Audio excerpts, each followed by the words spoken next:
Hey guys, this is Kristen, your Wonder Woman out on Twitter. It's Friday, so I have no class, so I thought I would do a sort of a coming up since it's almost October. I believe it's the 9th is when Superman and Wonder Woman's joint comic book comes out, and to sort of get my opinions, because if you didn't know, I'm a huge fan of Superman being with Wonder Woman. I do like Lois and Clark, but I think of it because I'm quite fond of the TV show I used to watch when I was little. Kind of shows my age. Yeah, so if you were alive during the early to mid 90s when The Adventures of Lois and Clark was on, you know what I'm talking about. But there are very good stories in Elseworld World where Superman is with Wonder Woman, and it's just so fascinating to see how mean Lois fans can be. They can be just so evil and so angry about it. It's just a book. It's not like they're real people. You know, this is not like it's the Ninja Turtles, which I grew up watching the Ninja Turtles. And I love the Ninja Turtles. I know the Renaissance artists because I used to watch the Ninja Turtles. I can get mad about that. But for me, I try to keep a very open mind when it comes to reading and watching movies, because when I was little, my mother showed me classic movies. So my favorite movie is Gone with the Wind, you know. I love Ben-Hur and The Robe and all those great epic classic movies, but I still also like grindhouse movies, you know. I love Evil Dead, the original, Give Me Some Sugar Baby, and Shop Smart, Shop S Smart. I mean, you know, so I like a wide range of things. So I come to things with an open mind. So when they did the 52 reboot and I found out that they were going to have Superman with Wonder Woman, I was so happy because, you know, the first comic book I ever read was in 9th grade. I was sitting in my my English class, which is 9th grade English, and my teacher was a traveling teacher. She went to different rooms, and we were actually in the LD classroom, which I know because I'm personally LD. It's learned differently instead of learning disabled. They actually had Kingdom Come, which has the beautiful artwork of Alex Ross.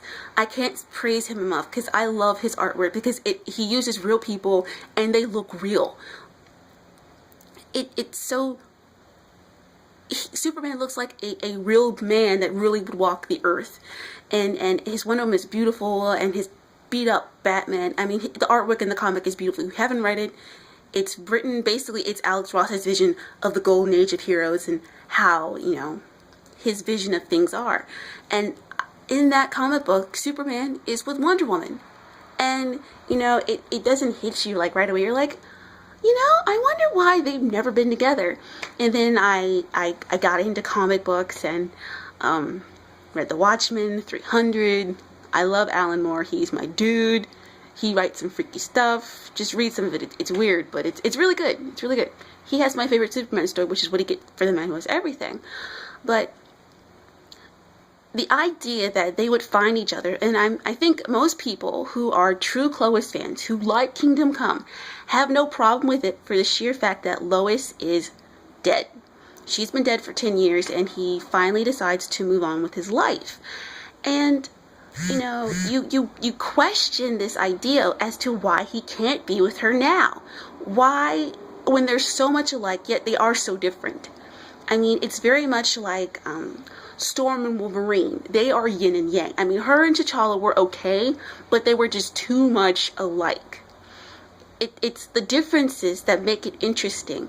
I mean, she's so into truth and justice and this belief in that helping people is the best way that she can give back to the world. And Superman has that same vision of truth and justice, but she'll kill you. I mean, the idea of Maxwell Lord is true. She would. It comes from this understanding that she's a warrior and Clark is a hero. There's a difference. You know, there's a difference between knowing that there are people that need to die. I love in 52, where I think it's right before the Trinity War, which just happened and concluded, that she brings up the fact that him and Bruce have so many villains and she doesn't, because she knows how to, when she ends it, she ends it. That means you are probably going to be beat to a pulp or dead. And that's just, you know, ooh, my hand got tired. From the type of villains that she fights, that makes logistical sense. I mean, she's fighting gods and monsters and aliens and stuff that, some people deserve to die. It's like Lex. Clark should just kill Lex and be done with it, but he doesn't because he has the moral background of someone from Smallville. He's got this high moral facade that he kind of has, but everyone has a breaking point. And I think for me, that's the real thing. It's like people just are so close-minded, and 75 years of Superman, and he's been with Lois for 75 years, so it has to be that way. You're limiting yourself to what is possible. These are stories, they're characters. It's not like it's real people. To just roll with it, because the stories that they have done with them, it's setting up for something great. Something's going to happen. That Amanda Waller is going to step in it, and it's going to cause harm to Superman or cause harm to Wonder Woman. Well, there's a point where snap. It's just like we've never seen angry Clark. I want to see angry Clark. I want to see Clark get so mad because they fucked with Wonder Woman. He is like, dude, you don't fuck with the man's stuff. You just don't. And I feel like that's what they're building up. They're building up to some shit going down. Something's going to happen. And the government, the people that he fights for, are going to step across the line that you just shouldn't. And he's going to react to it in a way that's going to be very violent and angry, because he should. As a man, someone touches your stuff or takes your stuff, you have a right to be a little mad and go a little ballistic. Like in the end of Kingdom Come, when he thinks that everyone he's ever known is dead, they dropped nukes on him. Spoiler. I should have said that before I said it. Whatever. But they dropped nukes on the heroes and the villains. They put them in this thing called a gulag to try to rehabilitate the villains that have been wreaking havoc since the 10 years Clark is absent, because Lois dies and he's like, screw you guys. Do you want Magog? You want violence? You want anger and aggression to solve your problems? Fine. Have Magog. I'm out. And he thinks everyone's dead. Batman, Wonder Woman, he just snaps and goes to the UN and is about to crumble the place. He's about to rip the ceiling and kill all of them. He's like, you did something so bad. You didn't trust me to fix it. You didn't trust me to help you. You didn't trust me to fix it. Fine. I'm killing all of you. That anger that we want to see from him. So with this upcoming issue, you see from the art that you see that he's talking to Hephaestus, Diana's older brother, which will be very interesting. They haven't really. The one thing about Brian Azzarello, I believe that's how you say his name.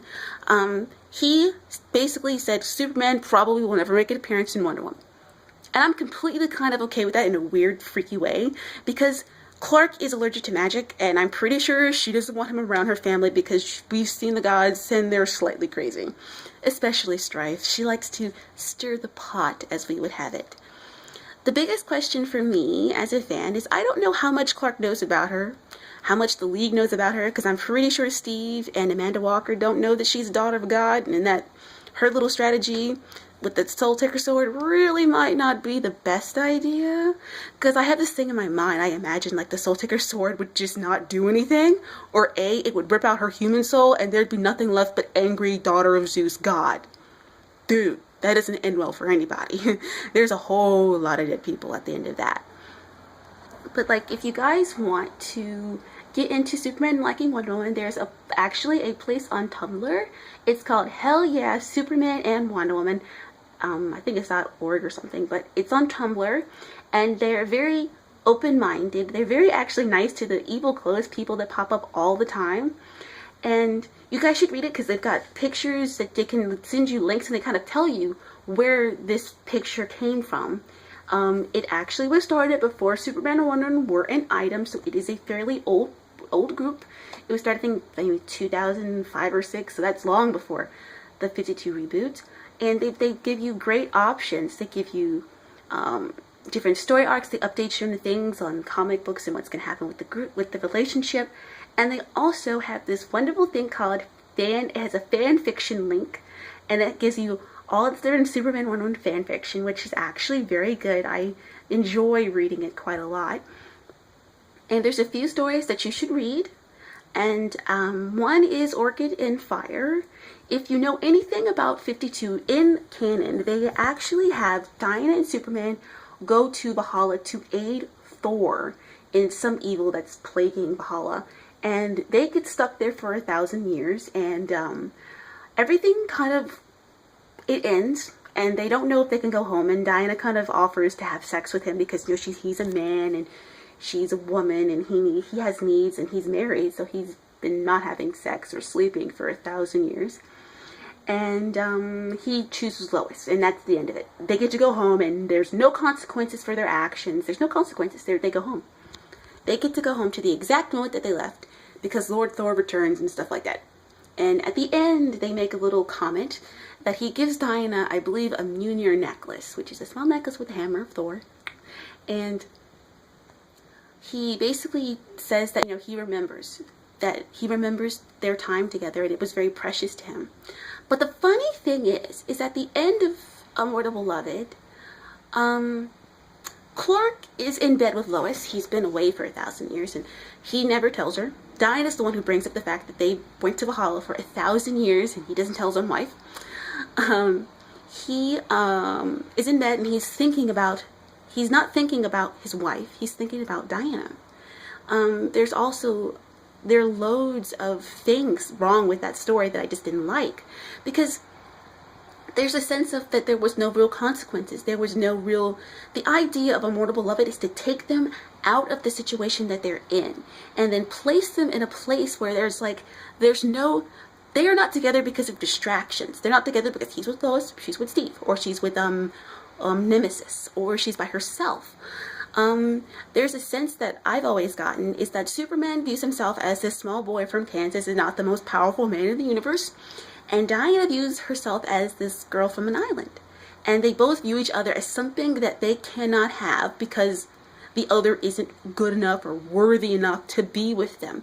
And that's something that is so shocking. You're like, you guys are both badasses. Just be together. But they don't see each other that way. And what Orchid and Fire does that Immortal Beloved doesn't, it makes them, they have sex, and there are consequences to their actions. I mean, they have sex, and Thor comes back the very next night, the very next day after they wake up. Thor has returned and basically tells Diana that, you know, I can send you back to the exact moment that you left. And she asks Thor for a boon. She asks him for a favor. She says, you know, I want you to erase Clark's memory. And Thor's like, why would you do that? I mean, come on, you that's your man. I mean, most Asgardians, like the rest of the world, thinks that he's with Wonder Woman, but he's clearly not. He's married to Lois, and they never correct anybody, because I think she takes it as it's diversion off of him and Lois so they can have privacy to themselves. But the striking thing is that Thor listens to her, and she says he has a wife. Thor, he has a life. And I can't take that from him. I can't do this to him and to his family. So she does the very noble thing and takes away Clark's memory. And they go throughout they return home, and Diana she's pregnant, and she doesn't really know how to explain this. She can't really just tell Clark because, you know, she erased his memory, so he has no memory of this, but he has dreams, vivid dreams about being in Valhalla, fighting monsters, and it plagues him for months. I mean, Diana basically takes leave from the Justice League, and she goes home, and she basically says, no, she can't stay here because, you know, she's pregnant, and if it's a boy, bad shit'll happen because the Amazons might try to kill him.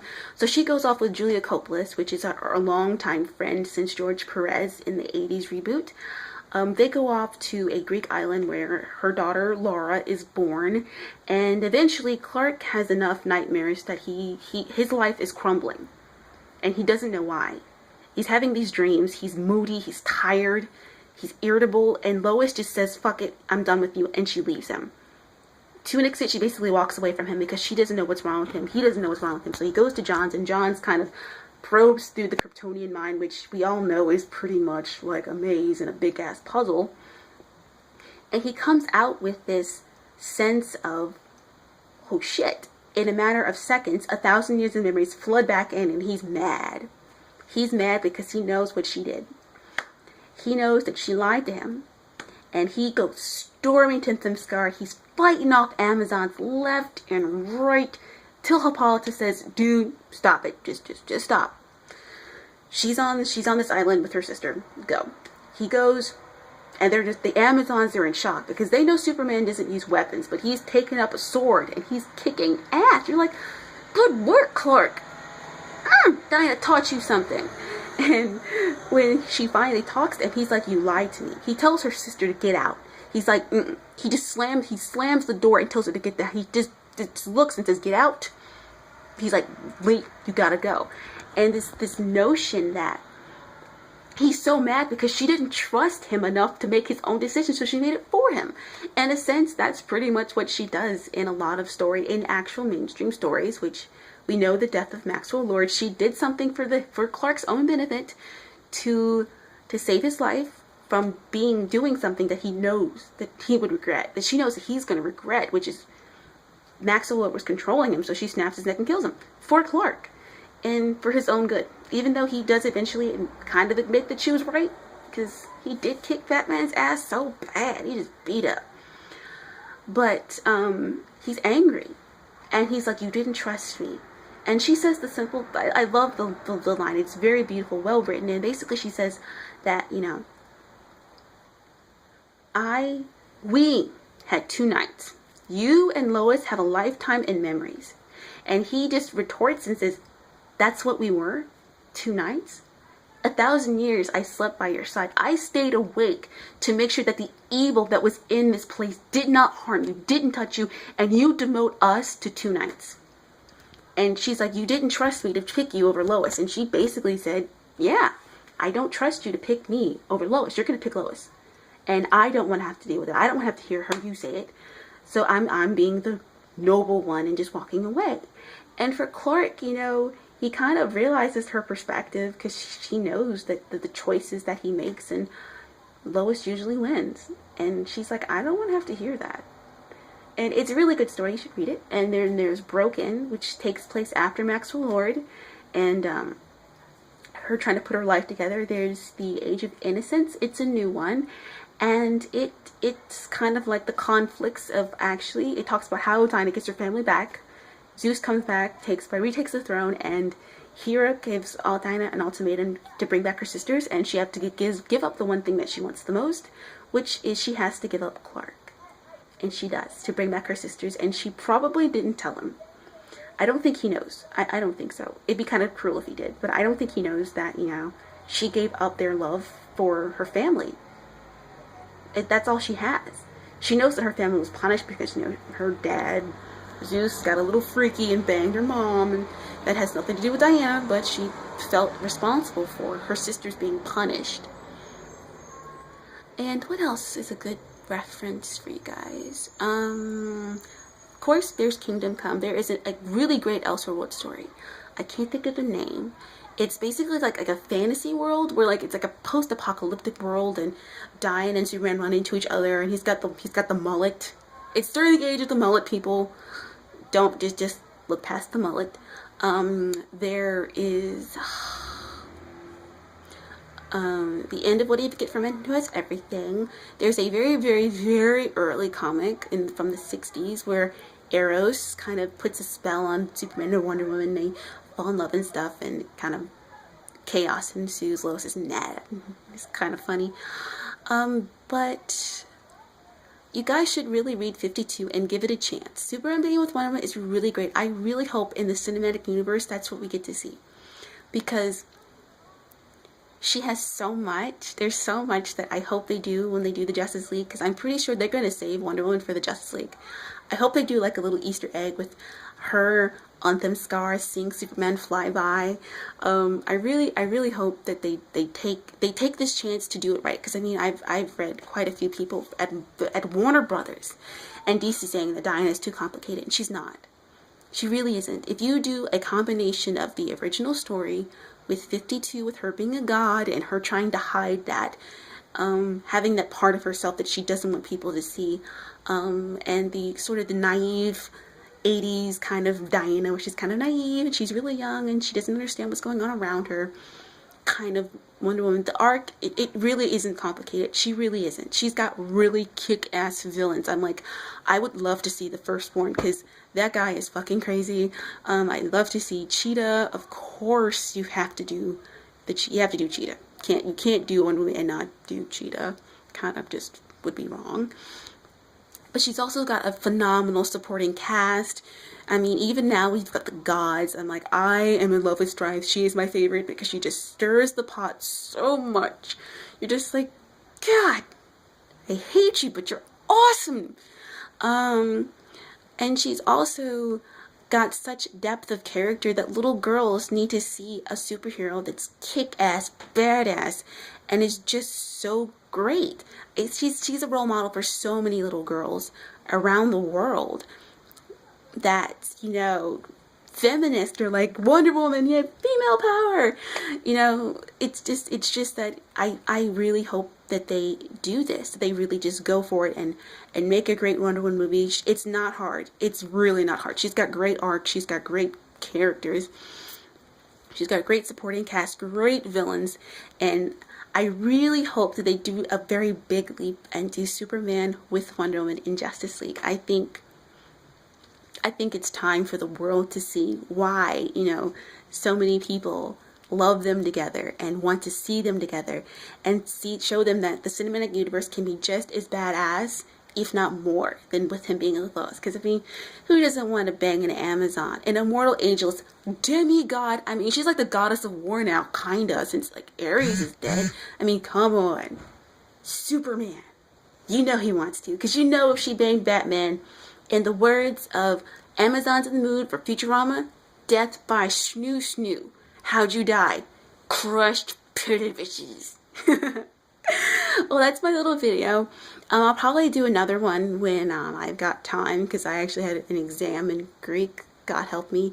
And once Wonder Woman and Superman's comic comes out, I will make a video about my review about how awesome I think it is and how I'm so excited for it. I mean, the panels look beautiful. I'm just so excited. It's such a good day in comic nerddom. And of course, eventually I'll do another Dragon Age video when some more information come out, because I haven't watched any of the videos from, I think it was Gamescom or something like that. And on that note, there is a really great video by Scottish Water, I think 92, and Gamer MD 83, and two other people who do this long 2-hour, basically, like, talk about Dragon Age Inquisition and setting up the game and how it's gonna play, and that if you are playing as a dwarf, you are from Shale's clan. Yes! And the Qunari name and the Elvish name, and it's a really intense, really great video. So if you guys should check it out, I'll probably put the link to that in the description so that you guys can just look at it, because it's really cool. This is me, and I gotta go. Bye!